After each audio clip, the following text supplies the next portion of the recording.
of what the series is like. Thank you. Yo, wake up, you bucket. Who fine to this? Who tryna lounge to this? I spit, he really gotta be a clown to this. I'm taking you on a grass voyage. We're about to pay minimum 30 bones for an oxtail fusion plate. I'm gonna be everywhere for no reason like Fear Inspector. You're really living life. How I'm doing this without big man RCMP running up my things. Realness is about the fantasy, baby. And the fantasy is what? Oppression. So, are you good? I want to put a piece of myself out here. But then life hit me with a death odds, so... I have bills to pay. Referee's done off and now you have a spirit? Yeah, sometimes I feel like general nefarious toxicity and Canadian conservativeness kind of like collide and have a bunch of moose knuckle jacket wearing bastard children. You got a $5 bill, put your hand up. You got a $20 bill, put your hand up. You got a $100 bill, put your hand up. And if your hand's down, then get your cash up. You got a $5 bill, put your hand up. Wow. If you're broke, just say that. No, please say it louder so our neighbors can hear it, please. If you're broke, just say that.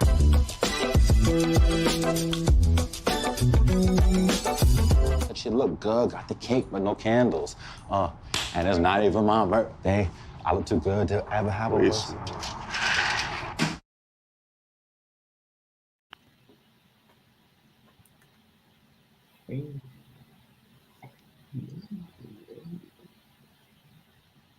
Oh wait, no. There we go. Welcome back, everybody. So sorry about my internet issues. But just to introduce myself, my name is Sedna, and I'm like your facilitator, host of this conversation. It was really great to see that season 2 trailer of The Next Stop. I think it really encapsulates some of the key and wonderful moments of season 2. But yeah, if we just want to go around and introduce ourselves, I'll just call y'all out one by one, and you can tell us who you are in relation to the series. So let's start with Jabari. Jabari, who are you? One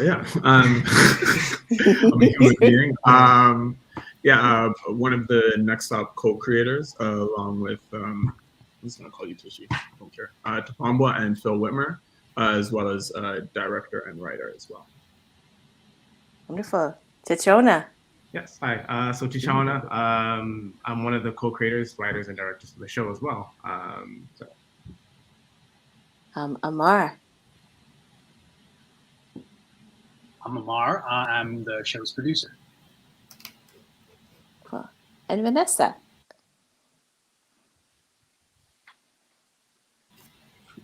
Vanessa. My name is Vanessa. I am one of the lead actresses on Next Stop. Yeah, so that's me. Beautiful. Okay, so first question everyone wants to know is just like, how did it come to be? Like, where did the idea for this series come from? It's kind of like a sketch comedy meets drama. You know, it's these little stories told in these vignettes. It kind of reminds me of that show with the weed guy. What was that called? High Maintenance?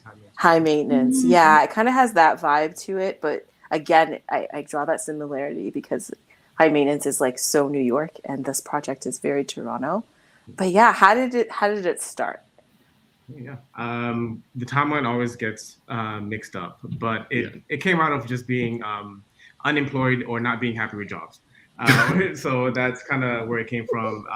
And pretty much, I believe in like 2016, 2015, 2017, around then, Jabari and Jordan used to work. I'm not going to call it what Jabari used to call it, but they used to work at Vice. Babylon Receptacle. And pretty much they were having conversations just about like the content that is out there that is for Black Torontonians. And then from that conversation about like what's missing out there, Jabari came to me as well. And then we started having, because he knew that I was also a writer in my past life. And had had kind of started leaving the industry a bit, but he was just like, oh, let's try out a show. And we initially started with a bunch of bad ideas. And as one does. Yeah, as one does. Yeah, there are some bad drafts, and then from there, none of us actually know how Beef came to be, but from there, Vanessa came on board as one of the actors. We never know why she said yes to auditioning for us, but she said yes. And then from there, Beef was kind of created. And that was our first type of like content and first piece that had our voice in it. And I believe this was 2017, 2018. And then I think that is kind of what, like, that was the catalyst to just getting the rest of season 1, which is Mosquito, Duppy, and Pool. But it was just mainly just trying to find content out there that is not representative of what we want to see out there.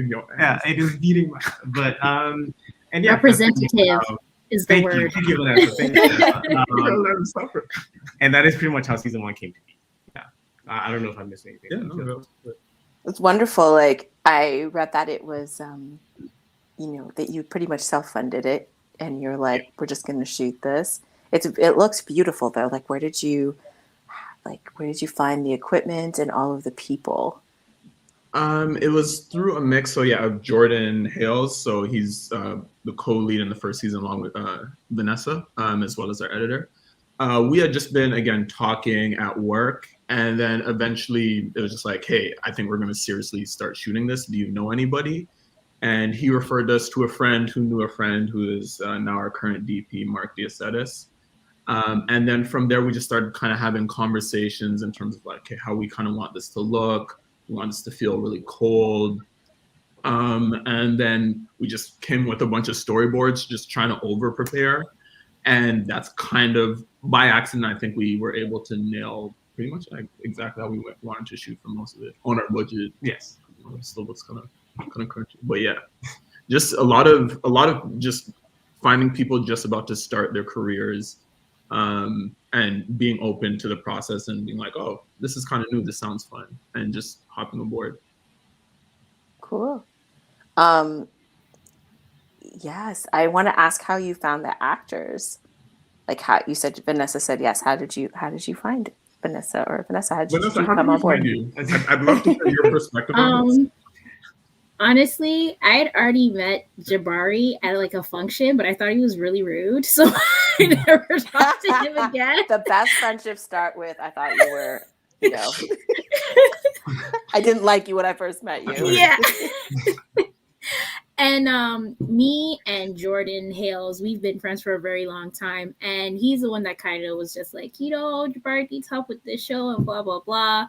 So we kind of did like an audition. I don't know if it was more of an audition or more of a test, because we were just in the Vice office, just throwing back and forth banter. And I guess Jabari and Sean loved what me and Jordan were doing enough to be like, yeah, let's take this newcomer on. I mean, I wasn't trying to be an actor. I was trying to be a music exec. And then the show kind of happened, and the rest is history. Now I'm kind of stuck with these two and Phil. Wonderful. Amar, how did you come onto the project? Yeah, so I mean, I think when they launched season 1, there was like a really sort of strong community response, and so many people I know were tweeting about the show. And obviously, I'm from Scarborough, so I had to kind of chime in about the whole Patty Wars episode, and it just kind of went from there. Jordan Hales, who's a performer and editor of the series, is kind of like a unifying factor for a lot of us. Jordan and I worked together a little bit when I was directing some shows for Vice, and he was telling me about the series he was working on. He kind of like pointed me to it when they launched it, and I was really taken with it. I think like everybody was. And the biggest thing I wanted was really just to try to get them, Jabari, Tishi, and everybody, connected to whoever I could connect them to in the industry, just because I felt like this is the kind of thing that the industry always says it wants to make, but can't seem to figure out how to do. So just try to connect them with whoever I could. And so I ended up connecting them with an executive named Gabe Lindo, who is formerly of Real World, who was running CBC Gem at the time, and he was really taken with the show as well. And then CBC really came on board to want to do season 2, and that's when we all started talking about working together because, my personal goals with my company, Scarborough Pictures, were really just to try to create a little bit of a hub for filmmakers of color, just to try to sort of like avoid some of the experiences I've had in the industry, but also just to create sort of a place for racialized artists or artists from the ends of the city to create something with a solid safety net around them. And this felt like the right type of project for that. So, and I just loved what they were doing, and I wanted to be a part of it in whatever way I could, right? So it kind of went from there, and then we made season 2. Wonderful. So was the series released on YouTube first? Yeah. And then CBC Gem picked it up? Yeah. Yes. That's very cool. Wow. Okay. All right. So like coming to season 2, like I'm going to put it over to you, Parina, because they got funding from the Canada Media Fund. So the Canada Media Fund, there's been funny story aside is that I worked as a secretary. I worked as a temp in the Canada Media Fund office when I was in my 20s, so I'm very familiar with it. But I have to admit, I don't know that a lot of people even know about it as a funder until you get into the weeds, you really get into it. But yeah, tell us about, how a web series can go from something like YouTube and eventually CBC Gem to now getting funding for a second season. Well, as you know, this project did come in through the digital linear series program, which is only open to web series that are in their second or subsequent seasons. And the reason I think that it did very well is because it already had a broadcaster behind it. So just to go from the beginning here, the digital linear series program is a program that has a $4 million total budget, and it funds productions that are basically geared for digital platforms only, geared towards Canadian audiences. And the projects can obtain financing of up to $250,000 or 60% of their budget, whichever is less. So this project, as I was saying before, scored quite well because it did all of the right things. And that's what's important when you're submitting to the CMF for funding, is being able to make sure that you read the evaluation criteria for each of the programs that you're submitting in, and that you submit all the documentation that's required, because that's the way that this program, I forgot to mention, is scored by an international jury. So the projects are evaluated by both jury members as well as business affairs analysts such as myself. In fact, the reason I'm here today is because I was the business affairs analyst that scored this project. And what I wanted to underline is the importance of submitting the documentation that's required on the document requirement list. Otherwise, we don't have anything to score you on. So CVs, whether it be CVs, the awards forms, all of these things, which sometimes someone might say, oh well, I don't have. Well, if you don't have it, try and get it in, because without it, we can't score you appropriately, and that's where you lose points. And these are very competitive programs where if you're missing the slightest little thing, sometimes it can make the difference between you being the last project on the list to get funded, and unfortunately you don't get through.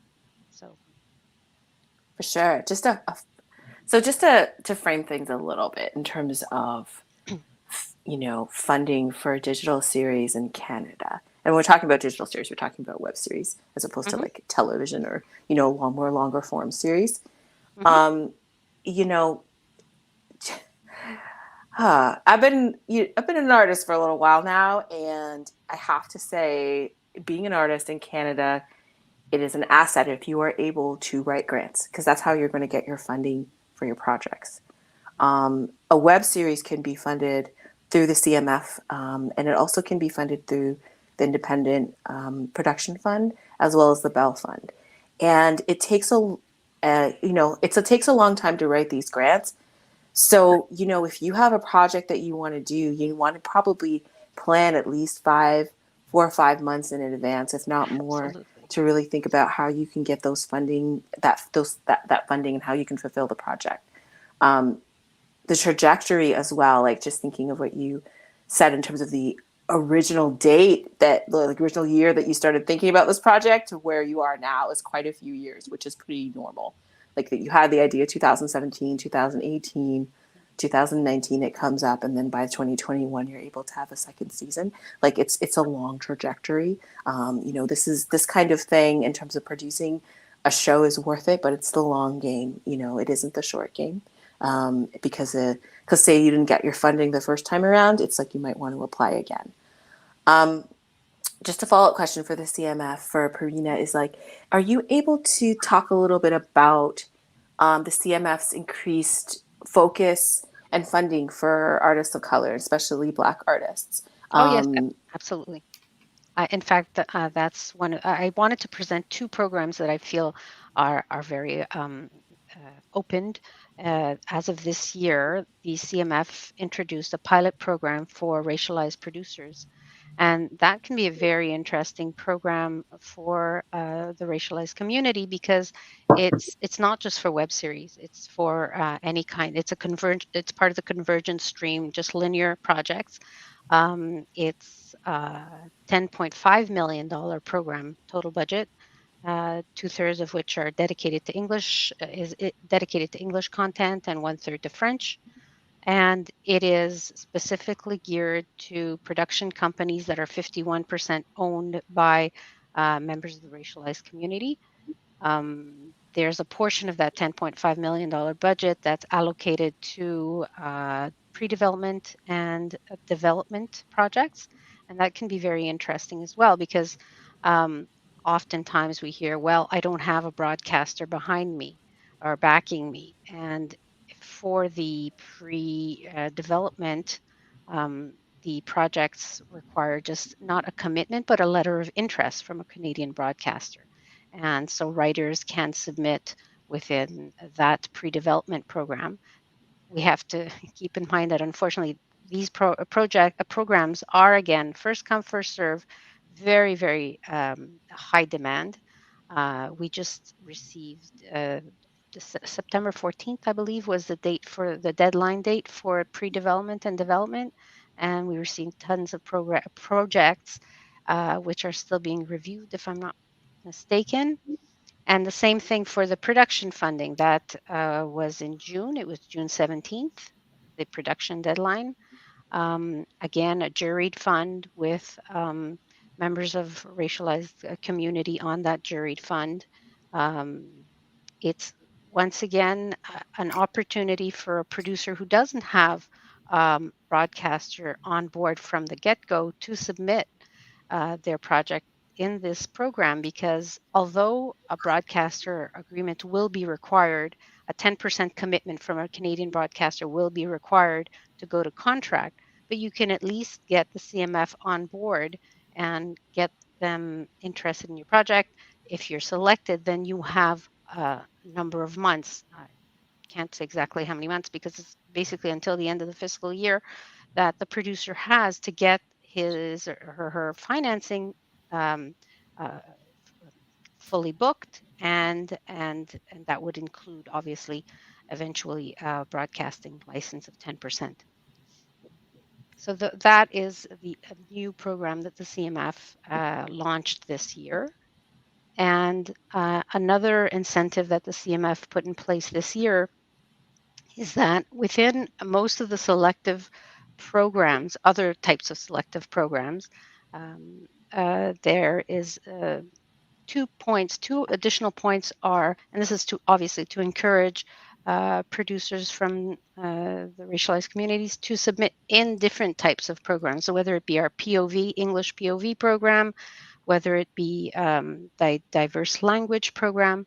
We have 2 additional points, sorry, that are granted for producers from racialized communities. So that is a lot to say. I could go on and on. I mean, this stuff is so, there's so much information that I could be giving out, and that's what I find is difficult, is to summarize and to make it as accessible as possible also. So that's why I've shared my PowerPoint with you guys, so that you can click on it and get more details, and there's contact information with regards to the types of projects that we fund, because the CMF only funds underrepresented genres, as you may know, so drama, documentary, children and youth, and variety as well. But for digital linear, we don't support the variety and performing arts genre. It's just the other genres, because most web series that we've received in the past are really focused on drama, comedy, documentary, children and youth, even some animation. For sure. I mean, yeah, I have more questions, but just to kind of sum up what you said, like even if you're in the beginning stages of an idea, you can get some pre-development funding to further develop that idea, so that you can attract the likes of CBC Gem and other broadcasters and streamers. Jabari, whoever wants to answer this question, but what was that difference between the first and second season? Like I noticed there was longer episodes, there was more episodes, you know what I mean? But like, what difference did the funding make for you all to be able to just expand upon the series more? I mean, better lighting, to be honest.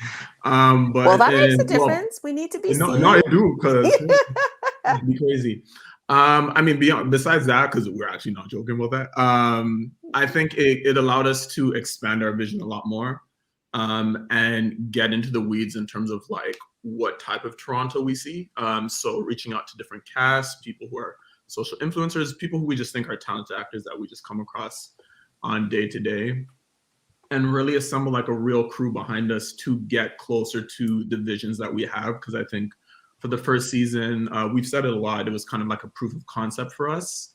We're going to this season, it's just kind of like, okay, no, this is actually a show. Let's approach it that way, even though it's an anthology.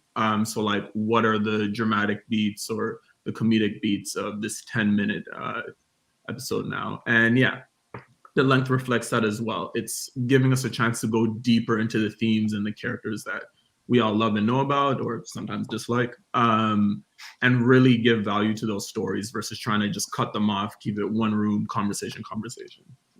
Yeah. For sure. That's wonderful. And I mean, what you said was something really key about a proof of concept. You know what I mean? And what we mean by that is like, basically, it's like a business idea, right? Like, can you make a smaller version of a bigger thing so you can show people what it is? Yeah. And then that can attract further funding and further support, an audience. You start to build your audience, So it's like, for everybody out there who's aspiring to make things, think about like, can it be a short?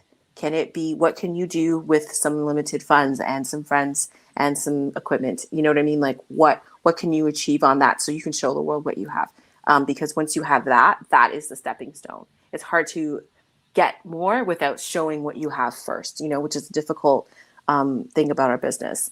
One last question before we get into, people have like great questions about the series. So like, let's like dive into them. But someone asked about the deadlines for the CMF, and you can head on over to the CMF's website.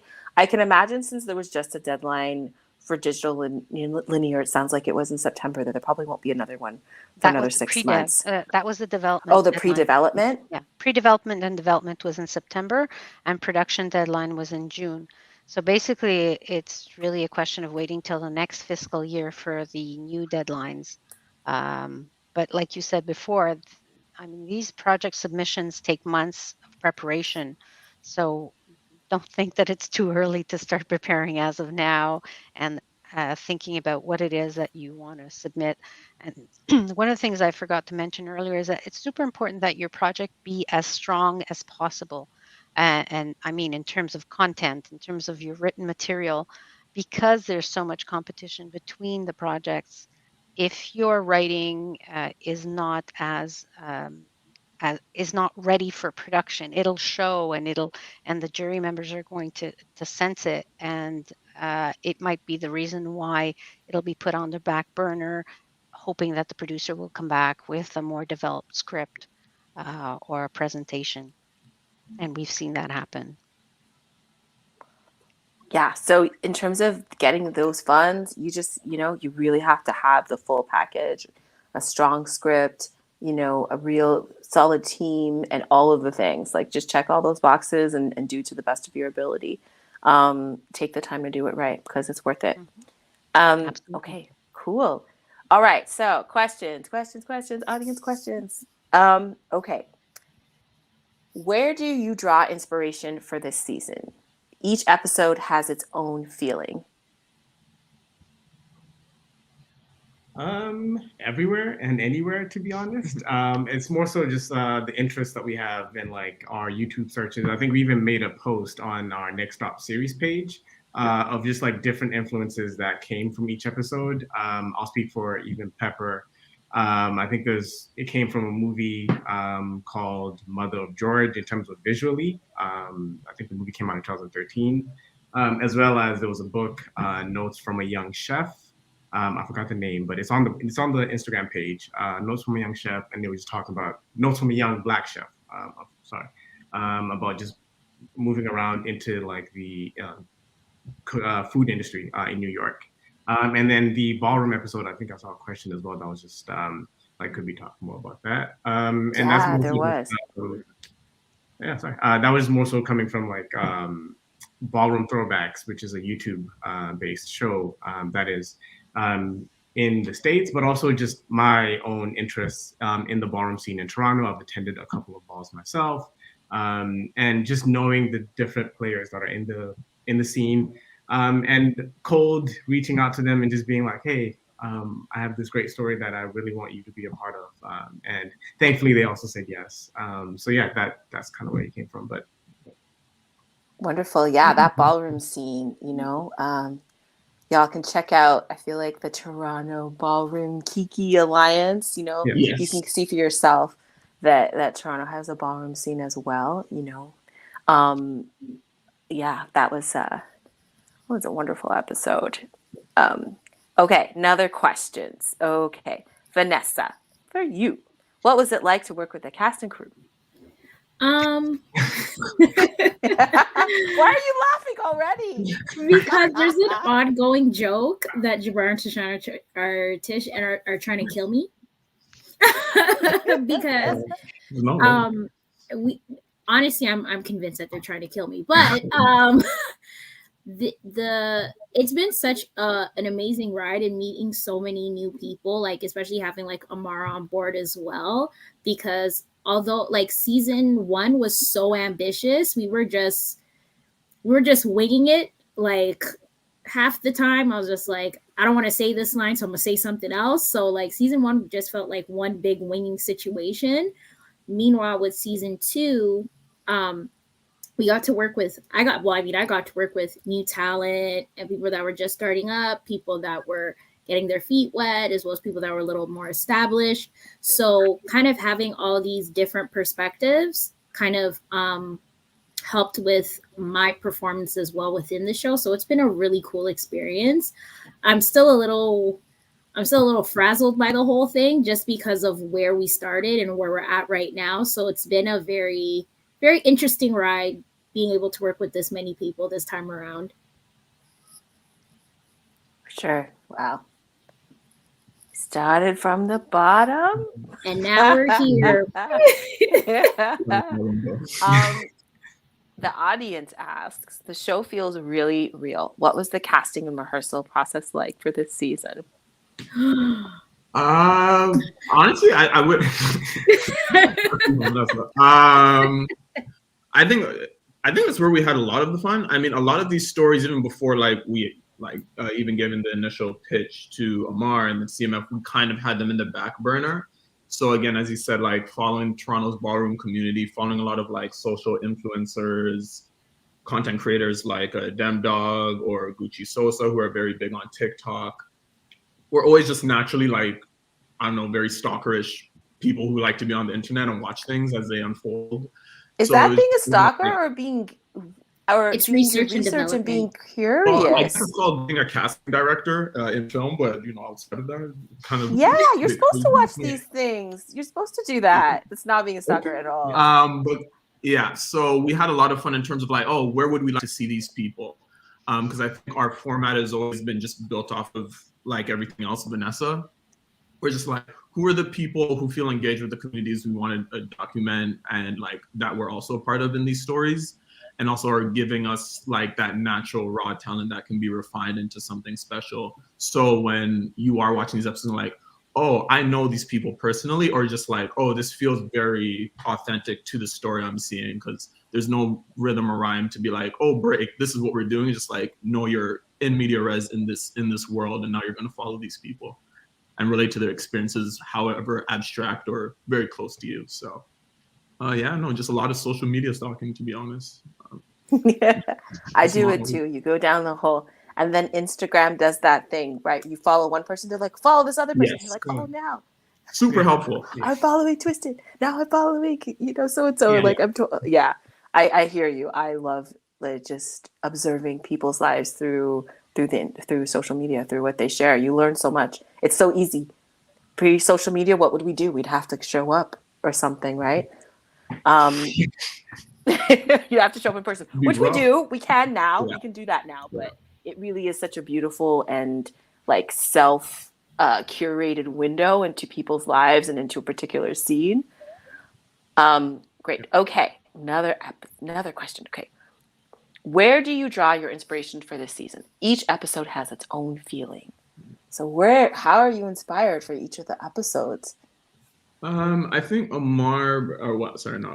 Tishy initially brought it up just in terms of kind of like the film and TV references, but I think something to also throw in there, which we feel is all super important, and I think Vanessa can explain much even better. A lot of these stories, fortunately and unfortunately, are very based in real life. So a lot of it is us having conversations and experiences. So again, like the lease thing is just like, yeah, I know we do have like $50 does make or break somebody's life, as we've seen. I would love to actually hear Vanessa's point of view, but even like an early one like Mosquito, I mean, that was just us having a conversation with her one day, and then Vanessa just kind of dropped that on us. And we're just like, okay, yeah, that should be an episode. Yeah, I mean, Mosquito is a real story. Like that whole iteration, there, like, I did not lie. That actually happened. The only thing that wasn't mentioned were like names, but that whole experience happened. We changed a lot of names. We had to change a lot of names around, but but that whole experience happened. A lot of even Beef, for example, there's been times we've been at Jabari and Tish's house, and we've been arguing it's been going on for maybe an hour or two of us arguing about who has the best beef patty. So a lot of these stories, even down to like Radius, one of the writers, Sajay, like she always has a hilarious dating story. So some of the scenarios I had already knew because Sajay had already told me the story. So a lot of it is based in real life. It really does sound outlandish, but like Toronto's a bit of an outlandish city. So these things are bound to happen. Yeah. The more ridiculous it is, it definitely happened. Like, it's like, oh, like they're pushing it. It's like, no, that all happened. Like 100%. We just had a little bit of razzle dazzle, not that much because it's already crazy as it is. I'm from Rexdale, but I have to say the better beef patties are West End represent, but like the better beef patties are Warden. Like I'm sorry, Islington isn't as good. No, and not as much personality as well. Like I'm not gonna run into a friend as much at Islington Station. Like, oh my god, you are a traitor. I know. I'm sorry. I represent so well in other ways, but I'm just like, Warden Station. No. And we're not going to talk. There's also patties at Spadina. I don't want to discuss those. And there's the place at Bathurst Station too. Not bad at Bathurst, not bad. Not Spadina. Bathurst is all bad. Is it? No, they have the coconut things anyway. There's the station. I feel like you could just eat across the Bloor line. You can just get a whole meal from end to end if you know where to stop. I'm never gonna Exactly, especially Dundas West Station. McDonald's. Dundas West, there's the McDonald's. Sometimes you're like, I need some fries. You get off, you grab the fries, and get right back on. Yep. Okay, the other question. Oh, okay, let's see. Did I get them all? Okay. Draw inspiration. Okay, we got that one. Okay, is this project union as yet, or is it still non-union? Oh, okay. Someone's like, I can jump in. Getting a little in the weeds here. No, it's actually a really important question. I'm glad someone asked it. It's a non-union show, and that's primarily predicated by the way these guys created the show in the first season, but also that it's a very, very low budget show. We call these series kind of web series, but really most shows are made for digital platforms now, right? Like by that definition, everything on Netflix would be a web series, but it really just comes down to the amount of resources you have. But the other challenge we would have had is, in the way Jabari and Tishawn and Phil like to cast people, like we just talked about, the way they like to kind of work with community members, the way they like to improvise, a lot of that stuff isn't doable when you're on a union show, right? So what I mean by that is there are pretty strict rules about when you work with the actors union, for example,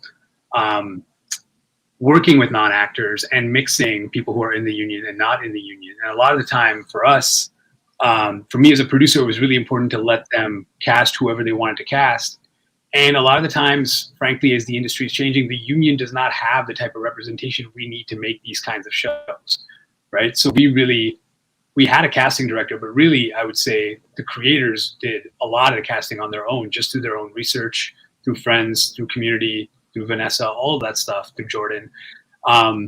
It's a really community-oriented way of making a series. You can't do that when you're a union show. It's very, very difficult, right? So that's one of the sort of like sides of it. And I think the other side of it is, someone said that the show feels very real. To me, that's sort of the reason for that is because of the way they make the show, the people they choose to work with, both in front of and behind the camera.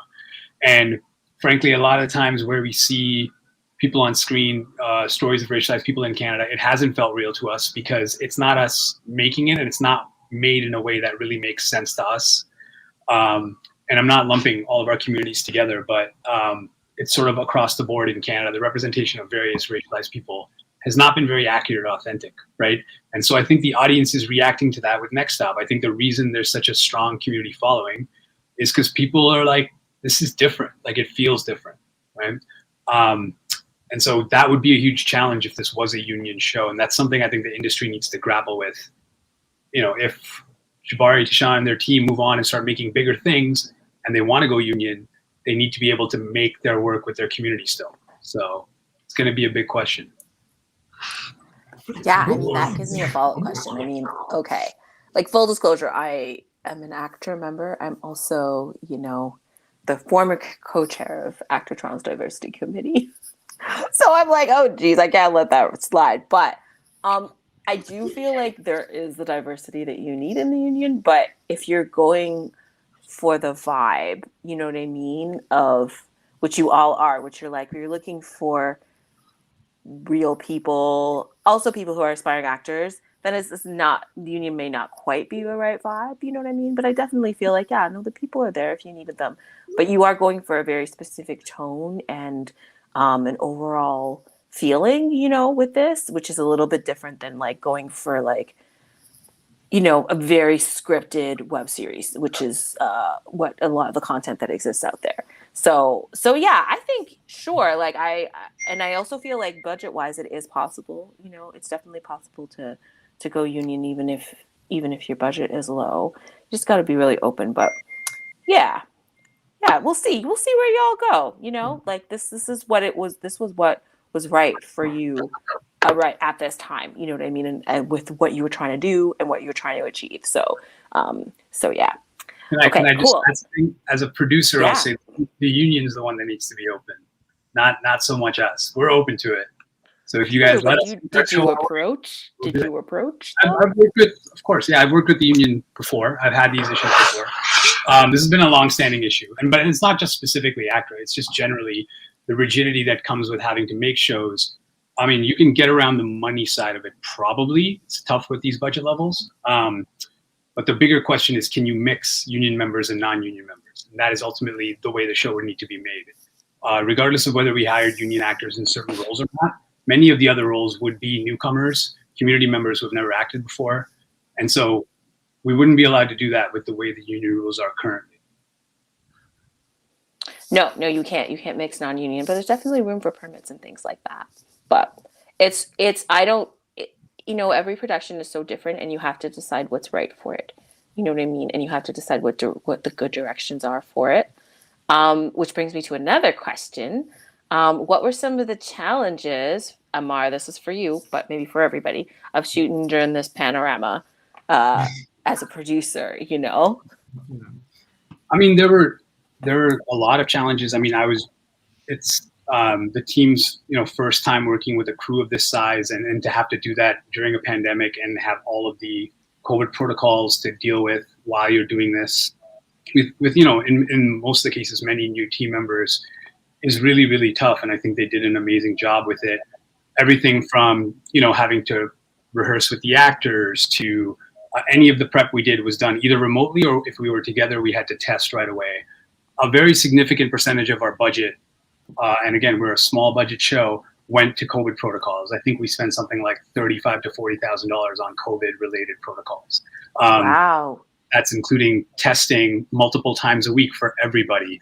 Having people on set whose job it is to just be a COVID supervisor, things like that. So from my perspective, I was really hoping to be there more as just sort of like a creative sounding board for Jabari, Tashawn, and the team. But really my biggest concern just became getting everybody through it safely and getting production wrapped up and into post safely. That was really all I was thinking about every day at a certain point. But we had some scares early, but we got through it.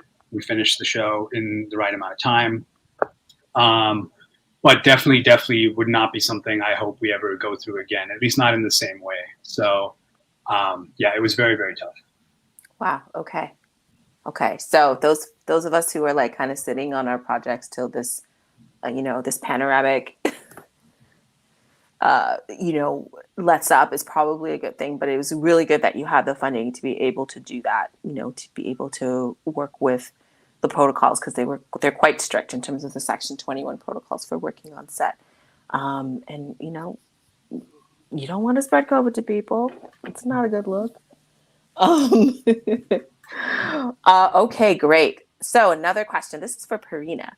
Are there funds specifically available for some areas of Canada with less production, like the Prairies?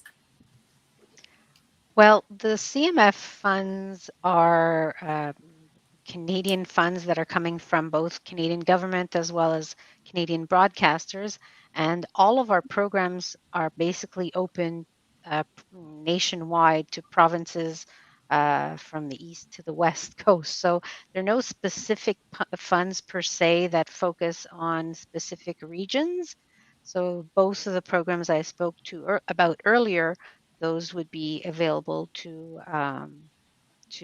producers out in the prairies. In fact, often when we do have selective programs, we try to ensure that there is an even spreading out, if we want to call it that, of the funds in not only in language-wise, as I was mentioning before, which is an actual obligation, but also in terms of the different regions of Canada, because we want to make sure that the Canada Media Funds are spread across the entire country. Yeah.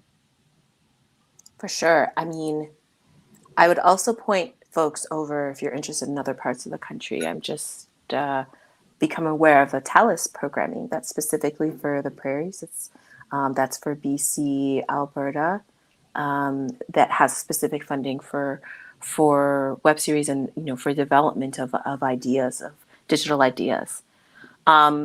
So yeah, head on over to TELUS if you're looking for very specific funding that targets a specific area of the country.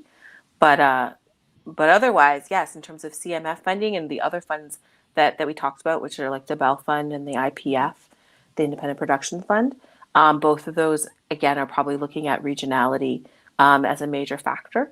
So if you are outside of Ontario, or if you're like a language minority, it is something that works in your favor, because as you can imagine, I've been on a few juries, and there's like 100 applications or something, and then imagine that a bunch of them are from Toronto and from Ontario specifically. And so it really is refreshing to see, especially any Black voices and people of color, to come from other regions of the country. It's just like, oh, what are people saying there? So yeah, go for it. Do it. Okay, there was another question. Oh, yes. Ooh, someone's really about the production. Okay. We're getting real inside baseball with like, how long did the season take to shoot? What was your prep, production, and post timelines? How did you manage post workflow? Oh my goodness, is this a masterclass now in film production? But it's a really good question, so I'll leave it all to you. I said Amaria, and then we'll just fill in. All right. Yeah, I can set up the basics if I remember them correctly, and then you guys can fill it in. So we had 16 shoot days, I believe, and we had an extra day because we did have one day canceled for weather. So most of the scripts, depending on their length, had either 2 shoot days or 3. Our longest script was 15 pages, I believe. So it's a good amount of time in terms of shoot days. The post-production schedule was very tight. And it was one of the things that I think we had a little bit of difficulty with and a little bit of friction over, in terms of the guys and then sort of the creators and the directors feeling like they had enough time to really get the best out of the edits. I believe the edits were a total of 7 days per episode, and the episodes, again, they range from like 8.5 to like 14 or 15 minutes, I believe, is our longest episode. So the edit timeline was a little bit tight. If in hindsight, I would have probably lengthened that out a little bit, maybe, and maybe we'll do that in future seasons. What was the other one? Prep was, so officially, in terms of once we brought the production team in, prep was supposed to be 4 weeks, but I believe we got an extra week because we had to start our shoot a week later than we thought because of a location issue. So it ended up being about 5 weeks of official prep, but prep on a show like this is really kind of like a broad term, right? Like when we hired people and they started, that period was about 4 weeks, but really these guys have been prepping for months before that with the scripts. And because of the timeline of how you apply for funding and then finish the scripts, your budget is always sort of like it's a loose estimation until the scripts are done, right? Because things change once the script gets solidified. Certain specific things won't be in those early iterations of the budgets. For example, the budget we submitted to CMF, we ultimately end up at the same place, but certain little details will shift early in production, they'll shift throughout production. And so I would say official prep was 4 weeks, but really we'd been prepping for a couple of months before that. I would say when you make an application to the CMF or Bell Fund, definitely use that time while you're waiting for the results to come out to really try to prep yourself as much as you can. You may not be able to hire people on, but whatever work you can do as producers and creatives in that time, it's important to do that so that you can hit the ground running once the money does come in. It's funny, doing film seems so glamorous, but it's a lot of work, in the sense of it's a lot of planning, a lot of it is, I said, about the long game. Even when you do get the funds, while you're waiting for the funds, for waiting for all the pieces to come together so that, you can shoot and get to set date. And then after that, getting all the post stuff.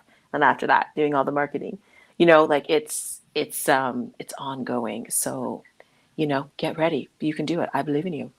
Last question. So we have about 5 minutes left, which is great, which is exactly my question. Oh, we have 2 questions. What? Okay. All right. So second last question. Actually, you know what? Why don't we ask Purina a question, and then we'll ask the last question about season 3. Okay. Are these budgets made for working wages for emerging filmmakers? If I understand the question correctly, they mean well, there's no restrictions in terms of the budgets for submitting in the digital linear series program. I mean, I would say that an average budget in that program is hovers around the $500,000 mark, but I think that these are we've seen lots of really interesting stuff come out of this program with budgets that yes are very small compared to traditional television series, but it's definitely a beginning for emerging filmmakers, a great way to start off. And in fact, I was just thinking about this because one of the reasons I presented the second program earlier, the new pilot program, is that I feel that some projects that have come in through the digital linear series in the past could in the future come in through the new program, because I'm pretty sure it's going to be returning. I mean, I can't say for 100% for sure, but usually a pilot program that is successful does come back. And I could see lots of different projects that initially started off as web series or digital linear series with a smaller program, then heading off with their broadcaster, if they do have a broadcaster on board, and submitting in the program for racialized producers. I mean, granted, if it is a racialized producer that is producing the series. And next stop would be a possibility. This would be a possibility for a show like this one. For sure. I mean, the question of, I wish I had an answer to that question of working wages. It's we can start at minimum wage as a thought, but it really depends on the size of the budget, and I think in the shoot days and many other things in terms of what people are offered per day and who believes that's a working wage and who doesn't. At different stages in your career, like I feel like earlier, you're probably willing to take less money, which of course is not ideal. But that's kind of how it starts. And then, you work your way up, because when we're talking about a web series budget, anywhere from 250,000 to 500,000 is pretty much the norm, as opposed to a feature where you're looking at a low budget feature. It comes in at $1 million, right? In terms of what the wages are. So it's, I feel like as wearing my producer hat, you do the best with what you are given. And of course, I do not and would not ever advocate for exploitative wages for anybody. But you do the best with what's out there. And so if there needs to be advocacy on the part of that, goes to the CMF in terms of, increasing the budgets. It might mean fewer projects are funded, it's such a thing to think about. But yeah, we all can and should do better in thinking about how we fund our work and how well we pay ourselves and each other. Okay, last question, the fun question is season 3. Will there be a season 3? Are you hoping? What types of storylines do you have in mind for the characters? To that first question, I don't know. You never know. This is such a hard one. They're like, we watch another season. You're like, well, if the stars align. Yeah. I mean, we certainly have ideas. I think if, in terms of like the storylines or characters, we do obviously already kind of just loosely talking about it as we do any idea. I think the biggest thing would be, I think, having a conversation in terms of like, okay, what is Blackness in regards to just Canada in general. But I think the big one, the most important one was this, because obviously we're shooting during COVID, we were kind of locked off. And I think for this one, we want to get people in the room, specifically Vanessa, and really have a conversation back and forth. I'm like, okay, what does this look like now that we've gotten basically our film school education in the roughest way possible? And also where you started with season 1, it's like, all right, how can we take that to the next level and really just, I guess, go out in the best way possible. But really, just in-room conversations and just bringing it back to us in our living room, talking foolishness and chaos with Vanessa and then the future cast members as well. If you don't leave Toronto before that, like. Yeah, because listen, I mean, we're not very positive about the cities. You're like, now that this panorama is over, New York, Atlanta is looking really good. I'm done with Toronto. Like, how many times have we said that and we're still here yet? We won't find a way. Any last words from you, Amar, or you, Vanessa, about what season 3 might look like, or what you're thinking of the next thing for next up? Honestly, I was thinking that they were going to surprise us and say, like, yeah, we got a season 3, but that didn't happen. But when, because we're not talking ifs, when we get a season 3, we've loosely talked about what we want to do. Like, we want to discover more stuff. I've always said that it would be fun to kind of like go inside the home of a Caribbean or an African immigrant family in Toronto. So, oh my God, the plastic on the couches. Yes, the plastic on the couches. I guess it's a diasporic thing, but definitely, I would love to definitely get to do something like that. But the ideas are endless with these two and Phil and Amar and Jordan. So I know when we do get our season 3, it's going to be super, super crazy, but lots of fun. So I'm excited. Or they're going to make a new TV show and I get to be the Jerry Seinfeld of the show. So we'll see. I was like, no, I think most of us also just refining our creative talents, I guess. I think COVID, the panorama helped and also hindered. So I guess it's mostly just making sure that in season 3 that whatever we learned in season 2 and season 1 is just perfected for season 3. Yeah, wonderful. Okay.